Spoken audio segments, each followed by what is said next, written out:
রমজান মাস মুসলমানদের জন্য একটি অত্যন্ত পবিত্র মাস। এই মাসে মুসলমানরা সূর্যোদয় থেকে সূর্যাস্ত পর্যন্ত রোজা রাখে।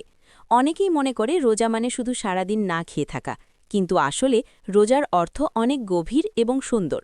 ঠিকই বলেছ, রোজা শুধু ক্ষুধা বা তৃষ্ণা সহ্য করার নাম নয়। রোজা হল আত্মসংযম শেখার একটি বড় শিক্ষা। রোজা আমাদের শেখায় কিভাবে নিজের মন ও ইচ্ছাকে নিয়ন্ত্রণ করতে হয়। জীবনের প্রতিটি ক্ষেত্রেও কাজে লাগে।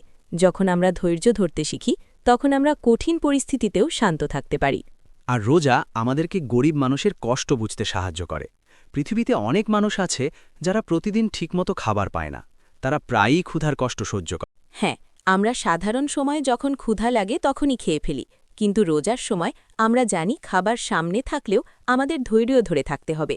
এতে আমাদের ভেতরের শক্তি এবং নিয়ন্ত্রণ ক্ষমতা অনেক বেড়ে যায়। রোজার আরেকটি বড় উপকার হল ধৈর্য বৃদ্ধি করা। সারাদিন না খেয়ে থাকা সহজ কাজ নয়, তবু আমরা ধৈর্য ধরে থাকি এবং আল্লাহর সন্তুষ্টির জন্য সব কষ্ট সহ্য করি। এই ধৈর্য শুধু রোজার সময় নয়, আমাদের জীবনের প্রতিটি ক্ষেত্রেও কাজে লাগে। যখন আমরা ধৈর্য ধরতে শিখি, তখন আমরা কঠিন পরিস্থিতিতেও শান্ত থাকতে পারি। আর রোজা আমাদেরকে গরিব মানুষের কষ্ট বুঝতে সাহায্য করে। পৃথিবীতে অনেক মানুষ আছে যারা প্রতিদিন ঠিকমতো খাবার পায় না। তারা প্রায়ই ক্ষুধার কষ্ট সহ্য করে। যখন আমরা রোজা রাখি এবং ক্ষুধা অনুভব করি, তখন আমরা বুঝতে পারি ক্ষুধা কতটা কষ্টের। তখন আমাদের মনে দয়া জন্মায় এবং আমরা গরিব মানুষকে সাহায্য করতে চাই। এই কারণেই রমজান মাসে মানুষ বেশি দান সদকা করে। কেউ ইফতার বিতরণ করে, কেউ গরিবদের খাবার দেয়, আবার কেউ নতুন কাপড় কিনে দেয়।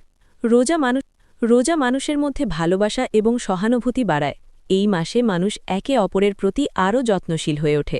শুধু আধ্যাত্মিক দিক থেকেই নয়, রোজার অনেক স্বাস্থ্য উপকারিতাও আছে। চিকিৎসকরা বলেন, মাঝে মাঝে শরীরকে খাবার থেকে বিরতি দিলে শরীরের অনেক উপকার হয়। হ্যাঁ, থাকতে শেখায়। রোজা রেখে কেউ মিথ্যা বলা, ঝগড়া করা বা খারাপ কাজ করা ঠিক নয়। ঠিক বলেছ, রোজার সময় আমাদের চোখ, কান, মুখ সবকিছুকেই নিয়ন্ত্রণে রাখতে হয়। আমরা চেষ্টা করি ভালো কথা বলতে এবং ভালো কাজ করতে। এতে ধীরে ধীরে আমাদের চরিত্রও ভালো হয়ে যায়। আমরা একজন ধৈর্যশীল, শান্ত এবং দয়ালু মানুষ হয়ে উঠতে পারি। রোজা আমাদের পরিবার এবং সমাজের মধ্যেও একটি সুন্দর সম্পর্ক তৈরি করে। রমজান মাসে সবাই একসাথে ইফতার করে, নামাজ পড়ে এবং সময় কাটায়। ইফতারের সময় পরিবার একসাথে বসে খাবার খাওয়া সত্যিই একটি সুন্দর মুহূর্ত। এতে পরিবারে ভালোবাসা আরও বেড়ে যায়। আর মসজিদে তারাবির নামাজ পড়তে গেলে অনেক মানুষের সাথে দেখা হয়। সবাই একসাথে ইবাদত করে, এতে একটি সুন্দর সামাজিক বন্ধন তৈরি হয়। রমজান মাসে মানুষ নিজের ভুলগুলো নিয়ে ভাবতে শুরু করে। তারা চেষ্টা করে খারাপ কাজগুলো ছেড়ে দিতে এবং ভালো পথে চলতে। এই সব খারাপ কাজ রোজার সময় নয়, আমাদের জীবনের তখনই প্রতিটি রোজার প্রকৃত ক্ষেত্রেও কাজে লাগে। সৌন্দর্য এবং যখন আমরা উপকারিতা ধৈর্য আমাদের ধরতে জীবনে শিখি, ফুটে তখন উঠবে। আমরা সবাইকে রমজান মুবারক